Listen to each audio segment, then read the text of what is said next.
My name is Dave Weinstein. With me is Angela Gunn. And we're going to talk about what to do in the event of a security issue. Now, my background is in development and security, including services at scale, and I'll be talking to you about operational roles and planning. Angela's background is in journalism and communications, and she'll be talking to you about crisis communications, which are not quite the same thing as marketing, PR, or community management, but overlap all of them. All right.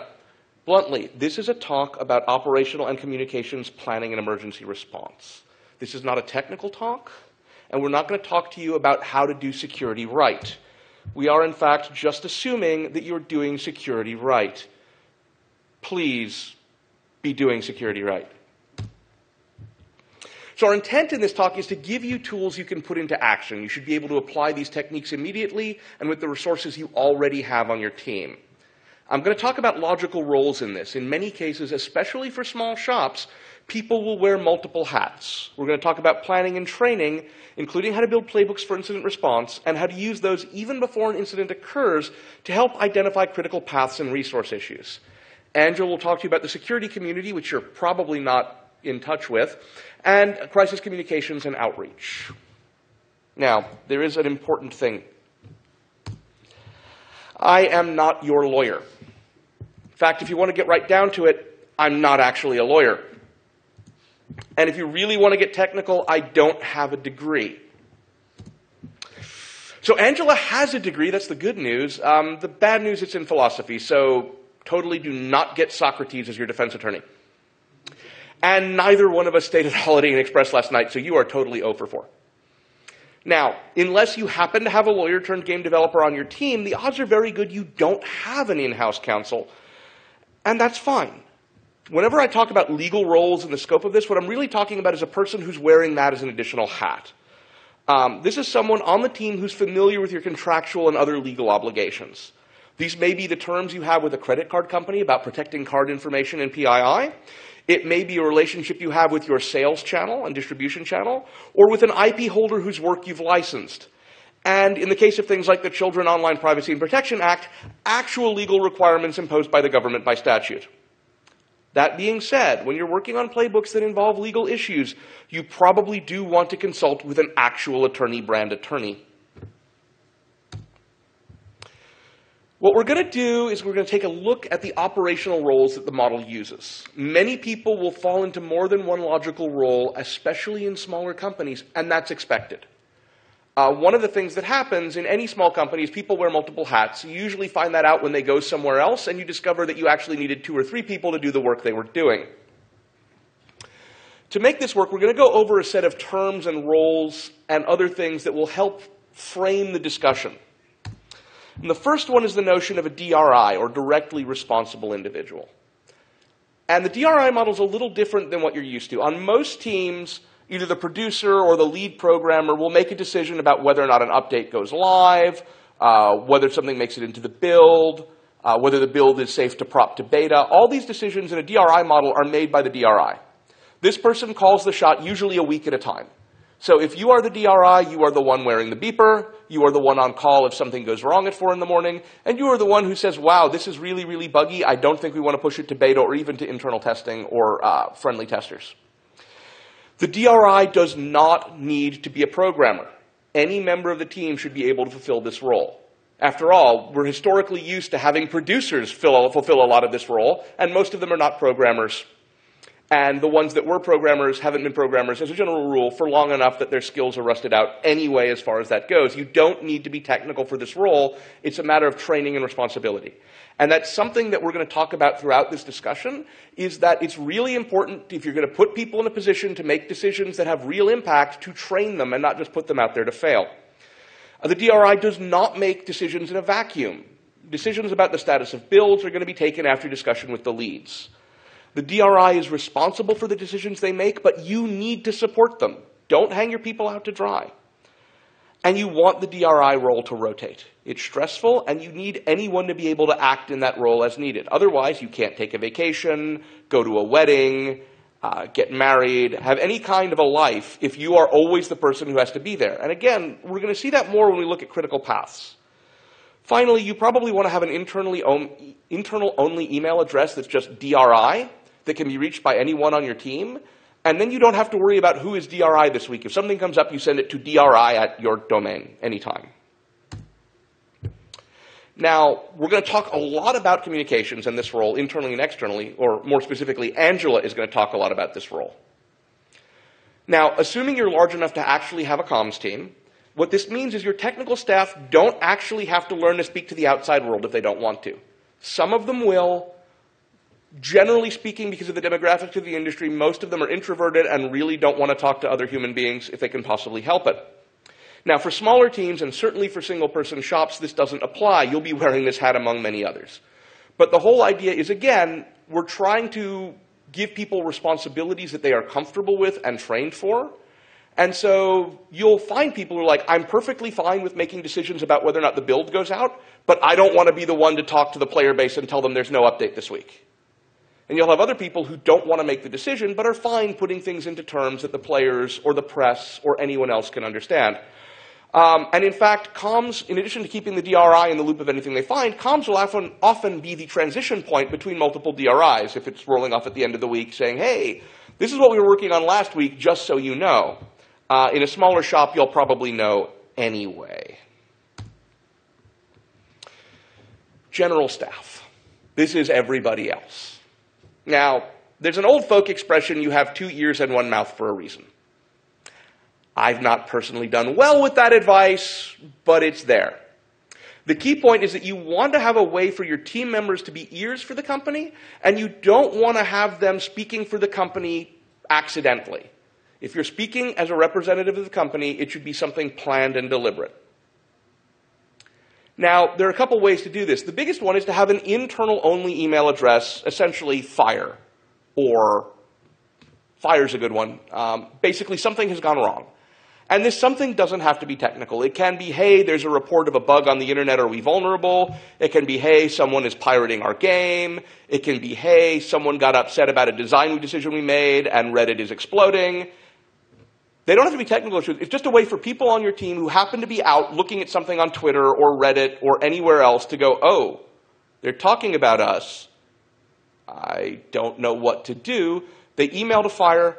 FIRE goes usually to the DRI and comms and whoever else is responsible for monitoring things at the moment.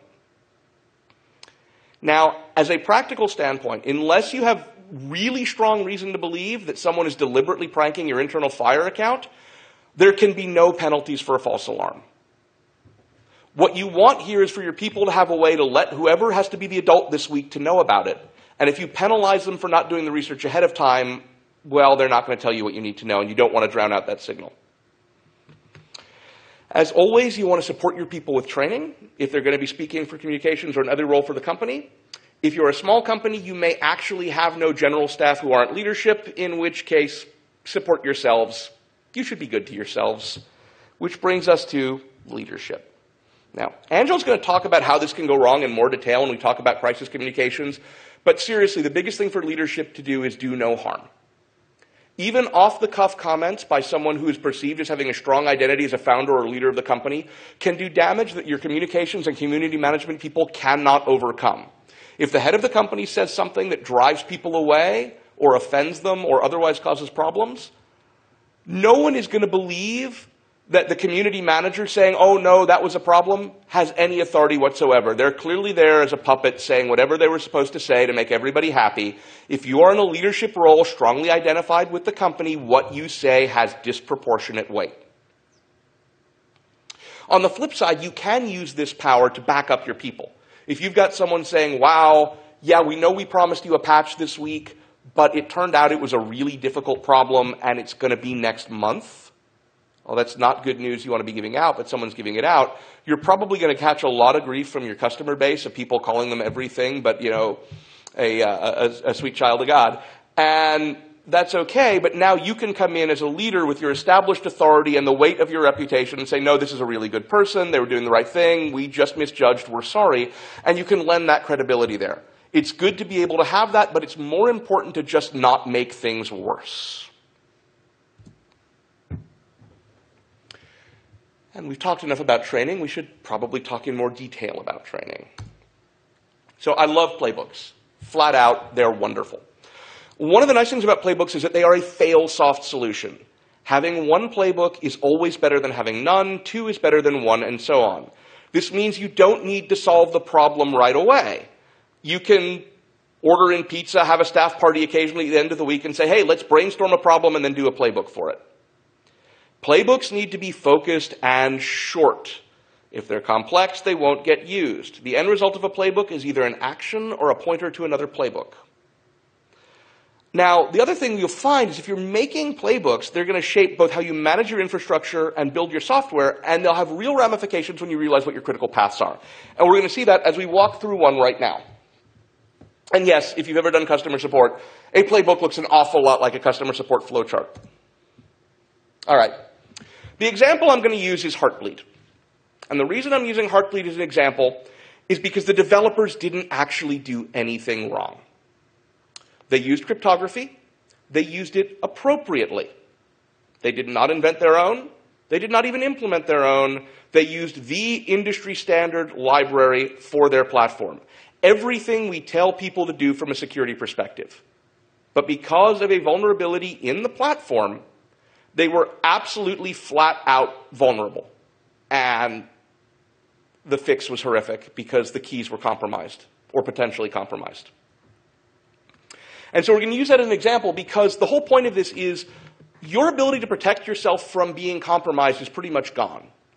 You can make it harder, but something like Heartbleed, there was nothing you could do as a developer. Unless you are a cryptographer who was auditing Heartbleed, auditing OpenSSL and found it, you didn't really have an option.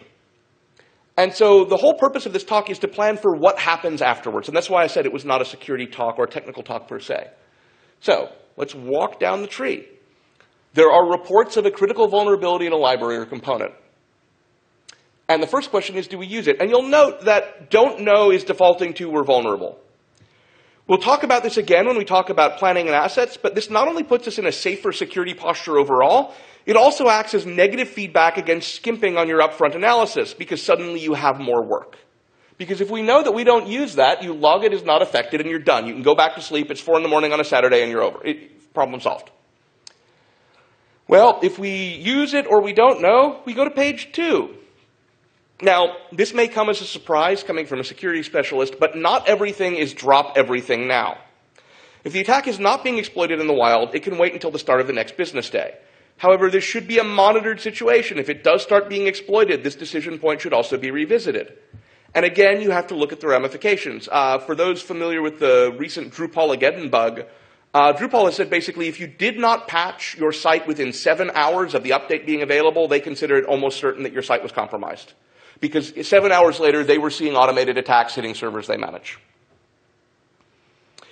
Now, obviously, as we said earlier, most studios do not have in-house lawyers or legal staff, so the legal role is likely to be someone who is informed as to the studio's contractual legal obligations and is authorized to call a real lawyer if the case requires it.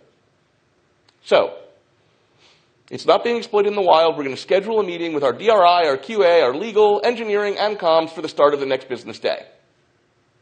Otherwise, well, we go straight to the meeting. And this is all hands on deck. So, first of all, we need to produce tests that verify the vulnerability.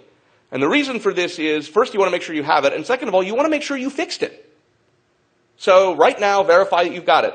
While that's going on, engineering, ops, and QA need to start preparing the fix and prepare for deployment. And at the same time, ops, comms, and legal are busy working on the scope of damage, communications, business partners, and any other remediation. Now, you'll note this playbook does not have replace all of our website certificates, and we probably didn't have a what to do when our SSL for our site is now completely compromised, but in the wake of Heartbleed, we probably want to sit down and write another playbook for that, and we do that as a separate call-out. We check for remediation-specific remediation playbooks. Now, there's something you may have noticed here. We've got QA and engineering in 2, ops in 2, and comms and legal in 1, and if you only have one person in each of those roles, you have a problem. It may not be a problem you can get away with, or that you can avoid because you're a very small shop, but you want to look at what your critical path looks like when things go pear-shaped. And the critical path says, I need these people, and if I only have one of them and they need to be doing 2 things at once, that's a problem. And that may indicate cross-training or it may indicate a hiring need. Now, We'll cover it a little bit more when we talk about critical paths, but there's an anti-pattern that crops up in development very often, and I just call it build boy. No one wants to be stuck doing the build, so whoever does it first tends to get stuck with it. Now, that's problematic in the best cases, but having your critical path for all updates go through one person is an absolute disaster waiting to happen. So, how long does a build test cycle take? If it takes 96 hours for you to do a build and complete regress, that's the minimum amount of time, even if the patch were available, before you could have everything out. How automated is your build test cycle? Does someone have to keep puttering at it, or you can simply put something up there and fire it up and let automated tests start running? And who is available to build and deploy? Now, deployment of updates is not necessarily something you control. Some sales channels give you the opportunity to update whenever you feel like. If you want to update twice a day and 3 times on Sunday, that's fine with them. Others, you have a real approval process. The time to find out if there's a way to expedite that is not when your house is on fire. So, during your planning, reach out to your sales partners and figure out, is there a way, if things were really bad, that we could get an expedited review so we could get this up there? If things are catastrophically bad, there's a vulnerability in the software that's letting you compromise back-end servers. You may need to shut things down. Can you do that? If you had to in an emergency, what are the ramifications? Can you just shut down multiplayer, or would you have to shut down the whole thing? All of this is planning for deployment that you should do as part of making your playbooks, and also just ahead of time. Know what your requirements and capabilities are. If you show up that you have a problem, that we can't get an update deployed fast enough, well, that has to go back and close the loop and inform your playbooks, because now we have more of a lead time before we can fix something. As we saw in the playbook example, we need to know what we use and what we protect when building our playbooks. One thing to recall is that some of the incidents that would trigger a playbook will also involve some of our assets being unavailable. Having the playbook or asset lists on a wiki is nice, but if the incident is internal network failure or VPN failure, that wiki is suddenly a lot less useful. You probably actually do want to have hard copies of your asset lists and your playbooks, and at least have the DRI have them. Now, another thing, we're talking about what customer data do we have? Disk space is cheap, liability is not. When you're looking at things like customer data, ask yourself, what is the business case for having it? Because if you don't have it, they can't steal it. Just because you think you might need something someday does not make keeping it now a good idea. For example, it may be that we don't want to take the credit cards ourselves. We want to use a third-party payment, whether that's Apple or Google or Microsoft or Pay by Cash or any one of a number of other places, PayPal. Now, all of those places will take a cut. They're going to step in and they're going to take a cut. What you're basically doing is buying yourself a hedge against liability. But here's the thing. If I don't need their credit card number, then I may not need their real name and physical address. If I don't need it, don't keep it. Again, if you look at the data breaches, what are people worried about losing? Credit cards, addresses, email addresses. Depending on the platform you're on, you may not even need the real email address. Again, unless you have a business case to hold on to something, when you're doing your plan, try and get rid of as many consumer assets as you possibly can, because that's your liability. If our database doesn't have anything that the consumer would be hurt if it got out, it doesn't have their email, it doesn't have their address, it doesn't have their credit card, then even if someone pops the back-end database, I don't need to say anything about it. I don't need to go into a comms emergency because we didn't lose anything that anybody else cares about. Great. They got our source code, they got our assets, whatever. That's our loss. It's not your loss as a customer, and therefore I don't need to tell you. And as I said earlier, one of the things that comes out of this is we're trying to find out what roles need to be filled, and we may discover that there are going to be some categories of problems that only have one person who can act. Now, sometimes this is unavoidable. Either the studio is small enough that this is inevitable, or the role requires someone to speak formally on behalf of the company, which is by definition a limited number of people, but often it indicates a dangerous critical path. If only one person can release a new build, you are in a precarious situation. Vacations, illness, bus, offer letter. This is a problem. This will inform your need to cross-train and hire. And that's good. For one thing, it's really easy to say, look, we're going to make everybody learn how to do the build so that everyone can go on vacation. You don't necessarily have to say so that if anyone leaves, we don't discover we have no ability to ever update again. And When we get down to the rest of the roles, we're talking about communications. And so I'll turn things over to Angela.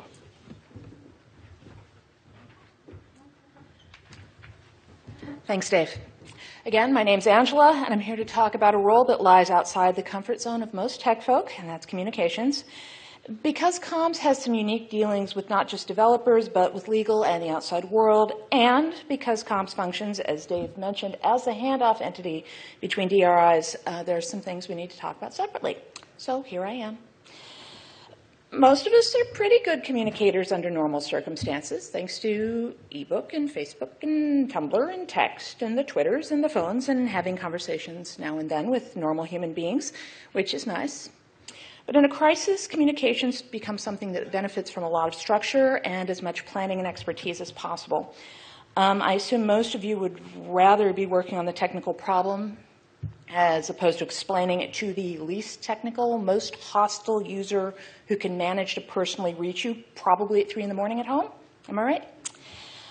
Believe it or not, some folks do actually specialize in handling communications in crisis situations. And my half of the talk explains what those folks need to function and what you will need to do if there's no one around to do that job. Before we start, does anybody here watch Scandal? Familiar with Scandal? No. Oh, that's so good. We're going to live in the real world and not be TV crisis comms people. They dress so much better than me. Okay. The job of the crisis communications person is to tell your story in difficult situations. One of the leading crisis comms practitioners describes his job as making terrible news just bad and bad news good.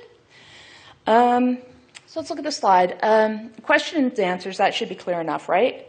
Give your comms people the facts, trust them to tell your story, and give them the facts. This is really important. We have current events to talk about in this one.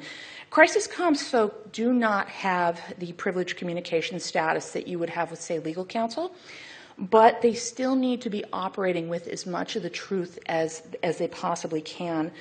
Anybody following the John Ghomeshi scandal up in Canada right now? Fellow who, broadcaster for CBC. Before that, he ran a band called Moxie Frivus. Anyway, he's in some personal trouble right now, and the guy was not forthright to his exceedingly expensive crisis comms team, and went out on Facebook with a long thing about how he didn't do what he's accused of doing, and no, it didn't happen, and it didn't happen the way they said. And because he's a really articulate, charming guy, it sounded good, and they were winning, and then more facts came out, and they were losing, and then the crisis comms team fired their client. Here's a word of advice. If your crisis comms team, the people who specialize in trouble, don't want your brand of trouble, you have a very interesting brand of trouble. Outreach and response. Outreach is, to use a terrible word, proactive. Response is reacting to questions and statements made by others. Comms faces outward to the public, inward to the company. Again, lawyers, execs, as well as devs. And again, as Dave said, we can't always count on lawyers being in-house, but they will be dealing with probably whoever you have to be liaison to real counsel and real counsel itself. Now, to be honest, comms is a game. There are objectives, there are success conditions, and because this is a crisis, you have time pressures, you have achievement pressures. In the Ghomeshi case, you can win the news cycle. You can get your story out there, and then you can lose the next news cycle, or you can lose all the news cycles, and the snowball keeps getting bigger. Most importantly, there is a terrain map for this process, and even if you're not familiar with it, everyone else you will deal with in a crisis is. The press especially has its way of doing things, and the better you are at understanding and countering how they operate and how social networks operate with your story and so forth, the more effective your comms effort will be. You cannot beat the system that exists. All you can do is convince it that you're winning. Okay, I want to take 2 slides and run through the components you will need to build in a crisis comms plan. You will need these for both outreach and reactive. This first slide covers the 3 must-have items. After that, we're going to go through a few fancier additions. And I want to go back and disagree with something Dave said about playbooks. In the case of comms, I'm a big fan of set it and forget it as much as you possibly can. Build your playbook and don't touch it unless there is an extraordinary circumstance. Because if you have a flow chart memorized for that, if you have your playbook memorized, everything's going to flow. Trust me, comms will have enough drama dealing with the specifics of the incident, including trying to understand it. Your comms people are probably not technical. Learn the components. Do not reinvent the wheel here. Okay, talking points.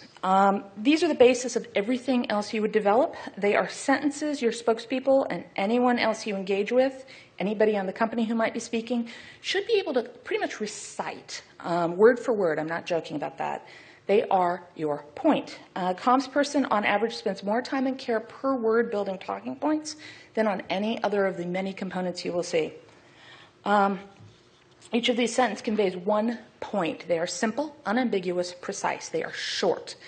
20 words apiece is too many, which means all my slides fail my own metric there. Your comms team should be doing everything in its power to make sure that these statements get out perfectly, are not misquoted. I'm going to give you a test now. What do you think would be the problem with a talking point that says, there are reports that our foo game is causing eye blisters, but no proof exists that this is true? What did I do wrong there? Anybody? Oh, you're so quiet. The problem is the words, I put words in a row that said, our foo game is causing eye blisters. That's awesome, and that's the quote the news picks up. Present the facts. We are aware of reports that customers are experiencing issues with one of our popular games. Really, really dry. But do you see how the gotcha quote, people can't do anything with that? If somebody's going to hang you with that, where do they start? You gave them no hook. It's business writing.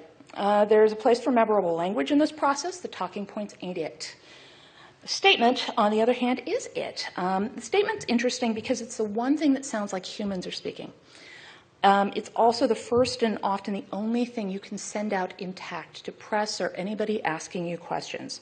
It's a nice paragraph, or you can do two, whatever, that you can mail to reporters, post it on your website, put it on social media, anywhere you need to make the statement. Clear, accurate, quotable, serious, respectful, positive.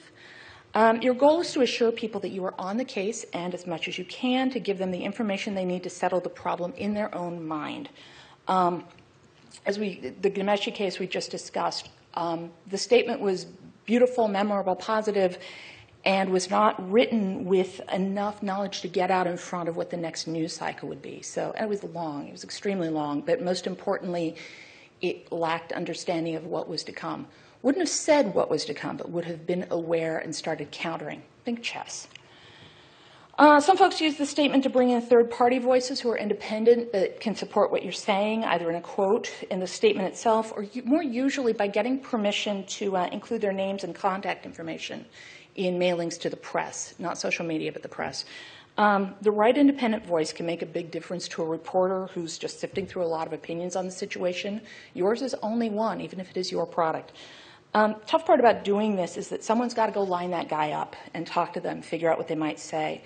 A good example of how this works well in the tech world is that there are certain companies that make a point of briefing analyst firms before a major release, especially with security bulletins. They brief them, they figure out who's kind of on the same page as they are with what's going on, and they will suggest to the press that, oh, talk to this analyst, and this analyst. Now, when I was a reporter, I did not trust those because I knew how the sausage was made. But you will find that especially in a crisis situation where things are moving quickly, other reporters have different opinions on that, so always good. A FAQ or FAQ, as we seem to be saying these days. Some comms folk will call this a Q&A, but that kind of implies a linearity that doesn't exist. This consists basically of pretty much every question a comms person can get with a well-crafted, full-sentence answer to all the questions possible. I actually really like doing this component when I have these little projects because it helps everybody see what the parameters are and sometimes raises issues that the DRI or legal or others haven't really. You get a lot of, really? Somebody's going to ask that? Yes, really, they are. How long has your foo game been shipping? Complete sentence response. Will you be offering refunds for buyers of the foo game? Complete sentence response. How could the foo game have shipped without review from the Centers for Disease Control? Whatever. Full sentence response. Not necessarily an answer. The goal is to sound informed about the progress of the investigation and to give information that has been internally vetted as accurate and safe to discuss. You never want to say, we don't know, or please God, no comment, don't do this. The end of the FAQ is always, I'll have to check on that and get back to you, and then do it. As you have guessed from all that, not for publication, you use the parts you need, and you keep the rest under your hat. Quickly on these are some specialized tools available. If your team already does video, like if you put a lot of demos up on YouTube, and you feel you have something that's communicated well, I think Dave's design, no, this is not exploded, it's just different, is a good example of that. That might be a way you can make your point very efficiently. I'm not personally a fan of podcasts for this purpose, but there are a few podcasters, kind of from the Nerdist on down, worth talking to. For crisis purposes, you treat those guys as press. An open letter, if you have like a big name on your leadership team, very big name on leadership team, this is why you pay them money to go out and be this guy. The corollary to Dave's putting your leadership out there to add veracity to whatever you're saying. The trick here is that a lot of times your comms folk are writing it. You are sock puppeting your leadership team. Your comms people write it. The person whose name is going on it goes, yeah, that sounds like something I'd say, and you proceed. Gives them more time to actually work the problem. Tweets, posts, social. More on that in a second, but the short thing here is if you are already active on those, that's great. If you are not, now is really, really not the time to start. I threw a backgrounder on here. I go back and forth on whether I should have. This is a really bold tactic if you're in the best defense is a good offense stance. If you have someone on your staff who is well-versed on a topic, let's take OpenSSL to use Dave's example on Heartbleed, and if your company is not actively involved in the crisis, Heartbleed, but you knew you weren't affected, if you feel you have the bandwidth to speak out and be experts, you know what, that's marketing to me, but some people feel that's a good time to act. And let's move on. Okay, staffing, personnel, access. You know what you need. Who does the work? How does it get to the people that it needs to see?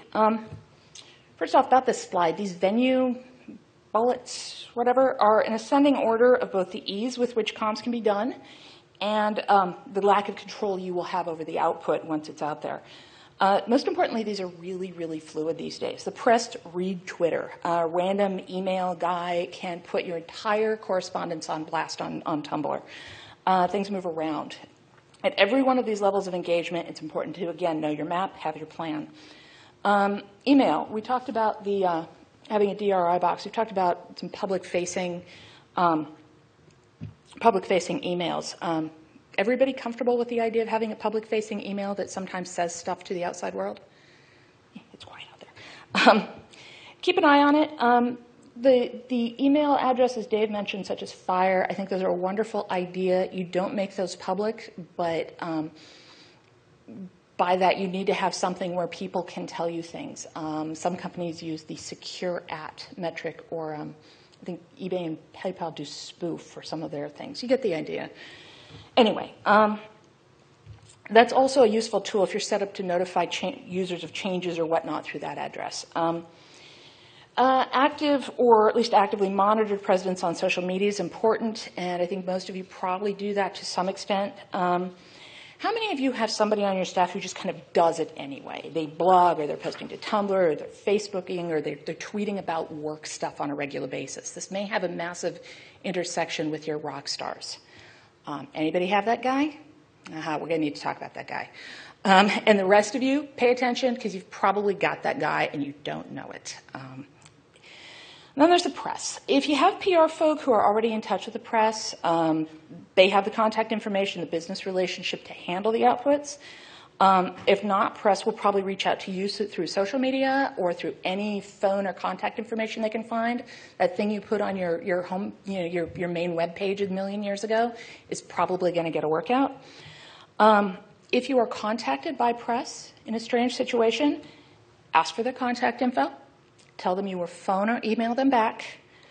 Google them. For the love of God, Google them to find out if they are who they say they are and what sort of entity they are, what they cover, learn a little bit about this person, and then reach out.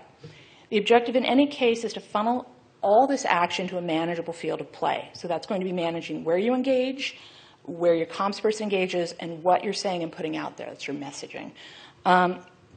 Good comms people can usually prioritize outreach and response efforts and have the patience to remember that the loudest voice is not always the truest measure of landscape. So that's how, so who. Sole proprietors, here's your list of hats. Be strong. We have 3 roles. First role, comms. You may have someone in-house with some or all of the expertise. As I said, it's a specialized field. A lot of companies aren't staffed like that. Related to crisis comms, you have PR, public relations. Actually, it's more accurately press relations. Some of you may do that in-house already. For those of you who use a firm outside, they may in turn have crisis comms folks on staff to specialize in meltdowns. And then further afield of marketing, I don't find marketing folk as a rule very comfortable with these activities because bad things are happening, and you know how marketing folk get when bad things get weird.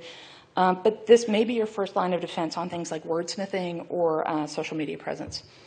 Comms folk are good at communicating information, but you do not want them working in a vacuum. So this means that not only are comms folks talking to the outside world, they have got to have access to someone on staff who has a deep understanding of the problem. Now, that should be your DRI. These conversations, I will warn you ahead of time, are not always fun for the DRI. You are tired, you are stressed, and you feel like the questions you're getting are the dumbest thing you've ever heard. But, you know, bear with it. The comms person probably agrees, but they can't tell you that right now. And as a reminder, as Dave pointed out, if you keep comms looped in, you get a payback because it's the continuity you need to hand off between DRIs. You have a class of creatures with comms that lives to document stuff, so use that superpower of theirs. In some situations, you're going to want a public spokesperson. That could be super simple, just having some quotes out there attributed to one of your leadership team or whatever. Again, the comms people tend to sock puppet leadership teams on those. On the other end of the scale, you could have a spokesperson who's talking directly to reporters. You may have them on camera. And if somebody in your company is already media trained in that process, fantastic, that's your guy. Do not get cute and decide that the current crisis would be a good time for one of your leaders to do his first television appearance. As Dave put it, do not put your people in a position to fail. And if you're not sure about this, here's a rule of thumb. If you do not know what pivot to talking point means by the time I get to the comma, you are not ready to speak in public. We can talk about that later, but if you have any doubts, no, you are not ready. Sole proprietors, you poor kids. If you have no comms team, have the playbook at least. The parts I listed before are what a crisis comms team would develop on your behalf and stick to pretty closely. If you have the presence of mind to develop them and stick to them, you might be okay. It's business writing like any other thing, and you can learn to do this. It is a learnable skill and not a difficult learnable skill. That said, I want to say that there are occasions on which you take a deep breath and you buy some expertise. And you don't have to keep them on staff. This is ad hoc expertise you're buying. When I was a reporter, I was covering a story in which a very small business that posited itself as family-friendly managed to hire a guy who had a thing for teenage girls. Very small company, and it was going to be an absolute disaster when the news got out. And they called their lawyers, and their lawyers told them to hire crisis comms. I never talked to the people, the family who ran the company without the crisis comms person acting as a mediator there. And that person had enough distance on the subject to be able to handle it, to be able to handle the family's extreme distress at what this person had done to their business, to handle the different legal questions that were coming up, to handle the fact that I was one of about 40 reporters who felt they needed to talk to them every hour on the hour. Kept everything calm, kept everything clear, and in the end, the business survived. That was not a foregone conclusion going into that one by any stretch. The family got to present their side of what happened, and they dealt with the things they needed to deal with. Didn't let themselves get sidetracked. I can't do that cost-benefit analysis for you, but it is something to keep in mind that sometimes you're going to drop a dime, and if your company is at stake, this is worth spending the money on. So let's talk about how you know you're in trouble. Call is coming from inside the house. Possible that fire ad address Dave discussed will be your first sign of trouble. You'll hear about something in the news. Later that day, somebody walks up and says, guess what? Given all your givens, that's really not bad. It gives you the head start, and for comms, that's really crucial. Dave talked about speed of response, and this sort of conforms to the idea of wait till the next business day. First thing everybody on staff needs to do, to quote the wise men of Insane Clown Posse, is stop talking. I believe it might have been do nothing or sit down or something. But anyway, first thing you need to do is stop talking outside. You have your playbooks in place. It's time to work it. Everybody, above all things, needs to understand this is not the time for tweeting, not the time for thinking aloud online, in your blogs, on Twitter with friends, not saying anything flippant or casual, or even talking about how bad your workload is today. You remember that guy we talked about, the one who kind of does his own thing, tweets about work stuff on his own? Yeah, go find him. Tell him no. Tell him to sit down. Put it as clearly as you can. Because somebody's going to ask him. If he's out there and getting good feedback from this is, as a reporter, that was the first guy I went looking for. I didn't want to talk to PR people. I wanted to talk to the loudmouth. This is sometimes, by the way, when you figure out who on your staff is looking out for their own brand rather than yours. Hashtag firing offense. The advantages you gain, again, it's framing your narrative, choosing your playing field, and that head start. These are all preferable start conditions to what could happen. Oh, those pleasant calls from the friendly hackers. People on Dave's group, for instance. Here's a friendly hacker now. Doesn't he look it? So if it's not someone on your staff, you get an email from someone like Dave who says, hey, I found a problem with your product. It's not ideal, but you still have a really good chance of everything being okay as long as you keep your cool, keep the conversation civil, and keep it private. On the other hand, in-house, behind the scenes, you are accelerating your activity. At this point, all comms hands should be on deck and briefed, but, at parade rest or whatever. Your hair is not yet on fire.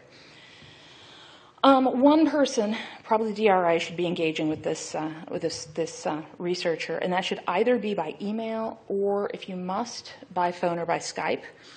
Ask them for confidentiality, but assume that anything goes wrong, your conversations will be made public. Or even if it didn't go wrong, sometimes you'll get somebody who's so excited to hear from a company they really care about, they will go out on Twitter and put on blast everything you thought you said privately about the bug. It hurts, but it happens. Keep your cool. In-house, again, you're keeping comms looped in. You're keeping legal looped in. I will point out that both comms and legal are not just good at documents, but very good at keeping quiet when things are on speakerphone. Just saying. When dealing with outsiders, do not whine. Do not lie to them. And don't gloat if it turns out the researcher was wrong. This is really important. Try above all things to keep in mind that this person reached out to you, which by definition, they're your friend, or at least your ally, at least for now. If your investigation finds that the problem isn't your fault, you be clear with them and be very specific about that. You treat them as collaborators, is what I tell people. Am I understanding the thing you found correctly? Anything in anything our analysis missed? Did you see something we're not seeing? In most cases, I advise more carrot and less stick with these guys.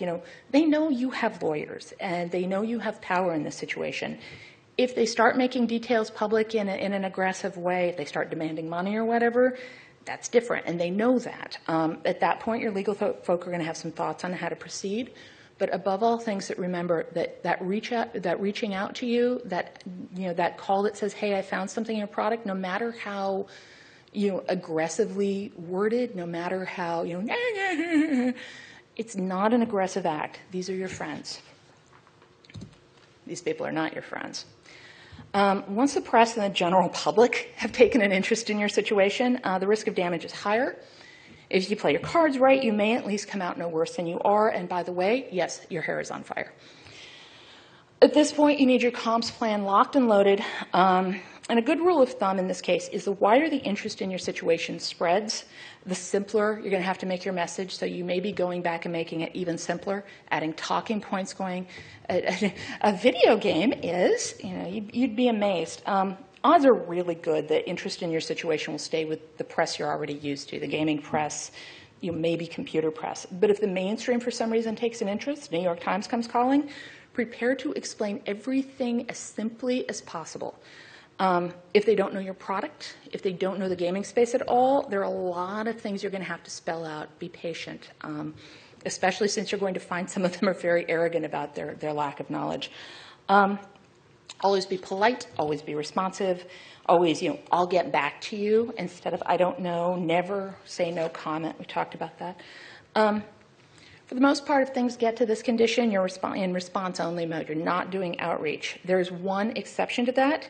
If you are forced to shut down some or all of your servers or any kind of access as part of deployment, as Dave was describing, I think, you want to communicate that to anybody who will listen. No surprises on outages. It looks so much worse if they don't know it's coming. And by the way, if your DRI fails to warn the comms person about an outage, the comms person is legally allowed to kick them really hard. You can look that up. It's true. Friends in faraway places. If you've previously had good interactions with somebody in the press or somebody in the industry who's high profile, as we discussed, consider reaching out. With reporters, that can be as simple as an email. So, hey, know you probably heard about this thing, and I wondered if you had any questions for me. Don't be pushy, just once. One email is more than sufficient. Do not mail bomb your reporters. But if you have that good credit built up, at this point, it might be a really good time to spend that. Maybe you got lucky. Maybe by now, your investigation, your guys have come back. It's like, nope, not us. We're not affected. It's not a bug. It's somebody else's bug. Say so. Just say so. Write another statement. Says the investigation has concluded. Here's the situation. You make sure it gets to all the people and places that you have interacted with in this process. Again, your comms person's keeping a list of that, or should be. I advise you, through sad experience, to say that you'll continue to monitor the situation, because that's the safest thing to say in case it decides to claw its way back out of the grave. But I'm not here to tell you what that might mean in your case. Just put it out there for closure, though. So there's one more possibility, and, I saved the best for last. With any luck, none of the things on this slide will ever happen to you. The plan works the same, but even your best efforts in these situations are probably not going to come to more than a draw. Sorry about it. You can break into jail. You can put yourself in a bad situation. Anybody follow Satya Nadella talking at the Grace Hopper conference a couple weeks ago? Our good CEO of Microsoft decided to get in there and talk about being nice and having good karma when asked about how to improve salaries for women. It did not go well at the Women in Tech conference for him. And the saddest thing about that, by the way, was about 2 days before that, Satya had been the subject of a really positive piece from Vanity Fair. And for comms, that's a huge win. That is your entire year of we won. It's an elaborate process. There's interviews, there's fact-checking, there's background work with the reporter. It is the highest profile thing. Your boss's mom reads Vanity Fair, and it all blew up in 2 days because their boss opened his mouth. If the security version of this happens to you, you work the map, you get a decent open letter out there. It may take several, as it did with Microsoft, and you just kind of hope the news cycle goes and does something else pretty soon. You could be the victim of an actually hostile security reporter as opposed to the socially inept security reporter from before. Those of you who don't know about Pastebin, it's a site where your more black-hatted researchers will drop information about vulnerabilities, or, more pertinent here perhaps, names and password and other information they've ganked from insecure sites or services. In cases like those, you have some work to do to figure out what happened over on the tech side, but a lot of your comms will be following the lead of legal. And in some cases, the regulations covering breach notifications if you didn't find your way clear to not keeping the credit card info. Let your lawyers lead. Just follow. Finally, there are some pretty random events where all you can do is work the plan and start thinking about how to rebuild. Everybody here know what Arby's is, the fast food chain restaurant? Yeah, okay. They're having a really weird year. Both Jon Stewart and Stephen Colbert have been using them as a punchline for a little minute now, saying some really mean, funny things about the quality of the food.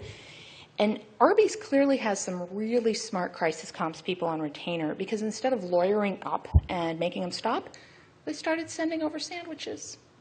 Here's some food, free food, total charm offensive, and it seems to be working.